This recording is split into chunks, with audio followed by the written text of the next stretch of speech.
কিরে, কতবার মা ডাকছে, শুনতে পাচ্ছিস না তুই? মা ডাকছিল বুঝি, খেয়াল করিনি। হ্যাঁ, সে কখন থেকে খাবার নিয়ে বসে আছে, এতক্ষণে বোধহয় সব ঠান্ডা হয়ে গেল। আচ্ছা, কি যে তুই খাতাটার মধ্যে মুখ গুজে বসে থাকিস, সমস্ত জগৎ সংসার একেবারে অন্ধকার হয়ে যায়। কি করবো বলো ঠাম্মি, কাজটা তো করতে হবে। কাজ তো হবেই, তাই বলে খাবার দাবার সবকিছু শিখে তুলে দিতে হবে? চল খাবি, চল। তোমরা খেয়ে নাও ঠাম্মি, আমাকে এক্ষুনি সবকটা অর্ডারের হিসেব কমপ্লিট করতে হবে। জানতাম কোনোদিন যদি একটা ঠিকঠাক কাজ তুই ঠিক সময় করতিস। একটু পরে সব শুনছি ঠাম্মি, প্লিজ এখন এত বকবক করো না। আমাকে তাহলে আবার প্রথম থেকে হিসেবটা করতে হবে। যেটা আনতে বলেছিলাম এনেছিস? এই ছেলে, আমি যেটা চেয়েছিলাম সেটা কই? চেয়েছিলি? কি চেয়েছিলে বলো তো? আচ্ছা, কি ছেলে রে তুই?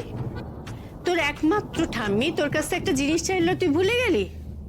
বললাম না আমার মশলার বাক্সটা নষ্ট হয়ে গেছে, একটা নিয়ে আসবি। এ বাবা, দেখেছো, ভেবেছিলাম কিনবো, এই অর্জুনের পাল্লায় পড়ে হলো। হঠাৎ করে ওর সঙ্গে জামা কাপড়ের দোকানে যেতে হলো। আবার আবার সেই অর্জুন, আবার তুই সেই চাটুর্যদের সঙ্গে গা ঘষাঘষি করছিস? ঠাম্মি, কতবার কতবার বলেছি তোকে, কতবার এক কথা বলা যায়? আমার ভালো লাগে না সমু, এভাবে তুই ওদের সঙ্গে মোসাইবি করিস, এটা দেখতে আমার একদম ভালো লাগে না। মোসাহেবি কেন বলছো ঠাম্মি? আমি আর অর্জুন তো একদম ছোটবেলাকার বন্ধু। আর ছোটবেলা থেকে এক কথা বলছি তোকে, বড় লোকরা কোনোদিন গরিবের বন্ধু হয় না, ওরা গরিবদের সবসময় ছোট চোখে দেখে। তুমি ওদের ফ্যামিলিটাকে একদম সহ্য করতে পারো না কেন বলো তো? আমি বরাবর দেখেছি, যখনই ওদের কথা ওঠে তখনই তুমি এরকম ভাবে রিয়াক্ট করো। অথচ তোমাকে আমি অনেকবার জিজ্ঞেস করেছি যে কি হয়েছে, তুমি কোনো উত্তর দাওনি। এবার তুমি যদি কিছু না বলো তাহলে আমি বুঝবো কি করে? সে তুমি বুঝবে না দাদু ভাই, আর তোমার বুঝেও কাজ নেই। আমি নিজে যে জিনিসটা ভুলতে চাই তার বিষ আমি তোমার মাথায় দিতে চাই না।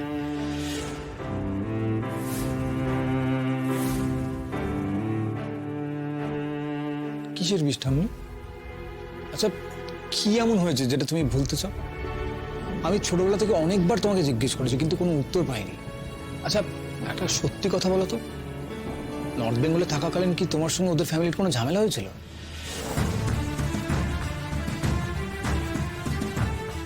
অত শত বলতে পারবো না আমি, পারলে মনে করে কালকে আমার জিনিসটা নিয়ে আসিস, ঠিক আছে?